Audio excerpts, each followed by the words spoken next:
नमस्कार दोस्तों, my name is अभिनव और स्वागत करता हूं आपका आप ही के YouTube channel government job news में। दोस्तों कैसे हैं आप सब? आशा करता हूं कि आप सब अच्छे होंगे। 4.4 में लिखा होगा अभ्यर्थियों की शारीरिक मापदंड।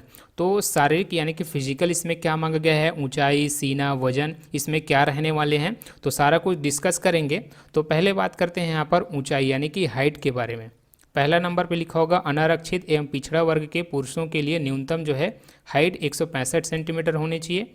दूसरा देखते हैं अत्यंत पिछड़ा वर्ग के पुरुष के लिए न्यूनतम जो है 160 सेंटीमीटर हाइट होनी चाहिए। अनुसूचित जाति अनुसूचित जनजाति के पुरुषों के लिए न्यूनतम 160 सेंटीमीटर हाइट होनी चाहिए और सभी वर्ग के महिलाओं के लिए 155 सेंटीमीटर हाइट होनी चाहिए। ख नंबर पे चलते हैं सीना। तो सिर्फ पुरुष के लिए अनारक्षित यानी कि सामान्य और पिछड़ा वर्ग के पुरुषों के लिए बिना फुलाए जो है सीना जो है 81 सेंटीमीटर होनी चाहिए न्यूनतम।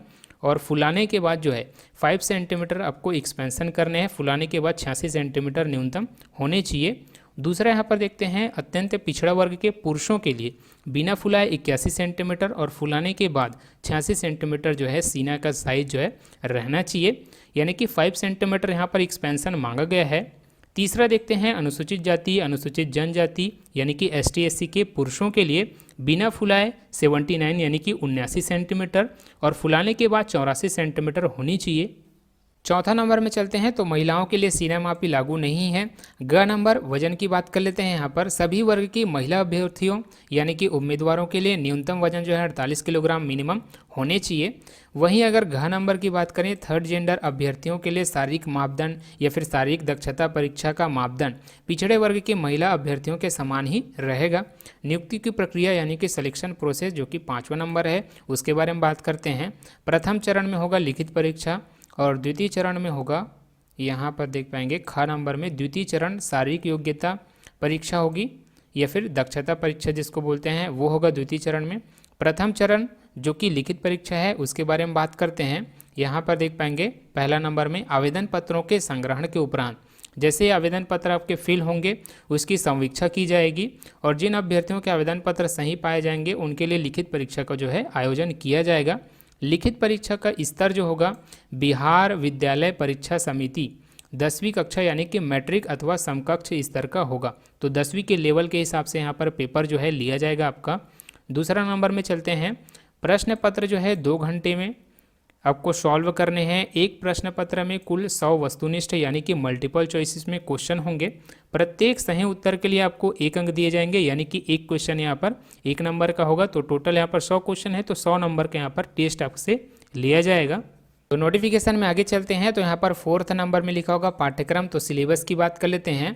तो लिखित परीक्षा का जो स्तर होगा वो तो होगा 10वीं कक्षा के यानी कि मैट्रिक के हिसाब से होगा, लेकिन लिखित परीक्षा में जो सिलेबस होंगे उसमें पहला नंबर में होगा हिंदी, दूसरा होगा अंग्रेजी, उसके बाद होगा गणित तीसरा नंबर में, उसके बाद 4th नंबर में होगा सामाजिक विज्ञान। सामाजिक विज्ञान के अंतर्गत जिसमें इतिहास होगा, भूगोल होगा, नागरिक शास्त्र, अर्थशास्त्र और 5वां नंबर में विज्ञान जिसमें होगा भौतिकी, रसायन शास्त्र है ना, प्राणी विज्ञान और वनस्पति विज्ञान। 6वां वहीं अगर बात करें तो सामान्य ज्ञान जिसमें समसामयिक यानी कि current affairs, general knowledge in सबसे इसमें मल्टीपल चॉइस जो है क्वेश्चन रहेंगे। लिखित परीक्षा में 30% जो है कम से कम आपको लाना है मिनिमम, वरना आपको असफल घोषित कर दिया जाएगा। 6वां नंबर की बात करते हैं। यहाँ पर लिखित परीक्षा अंतिम मेधा सूची का आधार नहीं है, यानी कि इसके हिसाब से मेरिट लिस्ट तैयार नहीं किया जाएगा। ये सिर्फ आपको जो है क्वालिफाई करने हैं शारीरिक योग्यता जो परीक्षा है उसमें जाने के लिए। आगे बढ़ते हैं 7वां नंबर में। तो यहाँ पर लिखा होगा लिखित परीक्षा में प्राप्त अंकों के आधार पर यथासंभव विज्ञापित रिक्तियों के आरक्षण कोटिवार 5 गुना प्रत्येक कोटि के लिए प्रत्येक अभ्यर्थियों का चयन शारीरिक योग्यता या दक्षता परीक्षा हेतु किया जाएगा। मतलब यह है कि लिखित परीक्षा के आधार पर जो है 5 गुना यानी कि विज्ञापन में जितने भी संख्या बताए गए हैं, रिक्तियाँ बताई गई है ना, उससे 5 गुना यहाँ पर सिलेक्शन होगा शारीरिक योग्यता या दक्षता परीक्षा के लिए। 8वां नंबर में चलते हैं। तो यहाँ पर लिखा होगा लिखित परीक्षा के आधार पर चयनित अभ्यर्थियों को शारीरिक योग्यता परीक्षा में सम्मिलित होना है और उसे सफल होना अनिवार्य होगा तथा शारीरिक योग्यता में न्यूनतम आधारित मापदंड में कोई छूट अनुमान्य नहीं होगी। अब बात करते हैं द्वितीय चरण की जो कि है शारीरिक योग्यता या दक्षता परीक्षा, जिसमें टोटल अंक यहाँ पर 100 रखे गए हैं। दौड़ में रखा गया है 50 अंक है ना, और गोला फेंक में रखा गया है 25 अंक और यहाँ पर ऊंची कूद यानी कि हाई जंप में रखा गया है 25 अंक। तो टोटल यहाँ पर 100 नंबर के होने वाला है शारीरिक योग्यता या दक्षता परीक्षा। दौड़ की बात करते हैं पहला, तो सभी कोटि यानी कि सभी कैटेगरी के पुरुषों के लिए 1 मील यानी कि 1.6 किलोमीटर आपको दौड़ना है। अधिकतम आपको 6 मिनट का समय दिया जाएगा। अगर आप 5 मिनट से कम में अगर आप कंप्लीट करते हैं दौड़ को तो 50 में से 50 अंक आपको मिलेंगे। 5 मिनट से 5 मिनट 20 सेकंड में आप कंप्लीट करते हैं तो 40 अंक दिए जाएंगे। 5 मिनट 20 सेकंड से अधिक यानी कि 5 मिनट 40 सेकंड तक आप कंप्लीट करते हैं तो 30 अंक आपको दिए जाएंगे। 5 मिनट 40 सेकंड से अधिक 6 मिनट तक आप कंप्लीट करते हैं तो आपको 20 में 20 अंक दिए जाएंगे। 6 मिनट से अधिक समय लेने वाले पुरुष अभ्यर्थियों को असफल घोषित किया जाएगा। सभी कोटि की महिला अभ्यर्थियों के लिए अगर बात करें तो यहाँ पर 1 किलोमीटर आपको दौड़ने हैं। अधिकतम 5 मिनट का समय दिया जाएगा। 4 मिनट से अगर आप कम में दौड़ते हैं तो आपको 50 में से 50 अंक दिए जाएंगे। 4 मिनट से 4 मिनट 20 सेकंड तक आप दौड़ते हैं तो 40 अंक दिए जाएंगे आपको। और 4 मिनट 20 सेकंड से अधिक 4 मिनट 40 सेकंड तक दौड़ते हैं तो 30 अंक आपको दिए जाएंगे 50 में से। और 4 मिनट 40 सेकंड से अधिक 5 मिनट तक आप कंप्लीट करते हैं तो आपको जो है 50 में से 20 अंक दिए जाएंगे। 5 मिनट से अधिक समय लेने वाली महिला अभ्यर्थियों को असफल घोषित किया जाएगा। दूसरा नंबर जो कि है गोला फेंक, जिसमें 25 अंक रखे गए हैं। सभी कोटि के पुरुषों के लिए यहाँ पर 16 पॉड का गोला होगा। आपको 16 फीट मिनिमम जो है न्यूनतम जो है फेंकना होगा। 16 फीट से अधिक 17 फीट तक आपको फेंकने पर 9 अंक दिए जाएंगे, है ना। 17 फीट से अधिक 18 फीट तक फेंकने पर आपको 13 अंक दिए जाएंगे। 18 फीट से ज़्यादा 19 फीट तक फेंकने पर आपको जो है 17 अंक दिए जाएंगे। 19 फीट से ज़्यादा 20 फीट तक फेंकने पर 21 अंक आपको दिए जाएंगे। और 20 फीट से अधिक फेंकने पर आपको 25 में से 25 अंक दिए जाएंगे।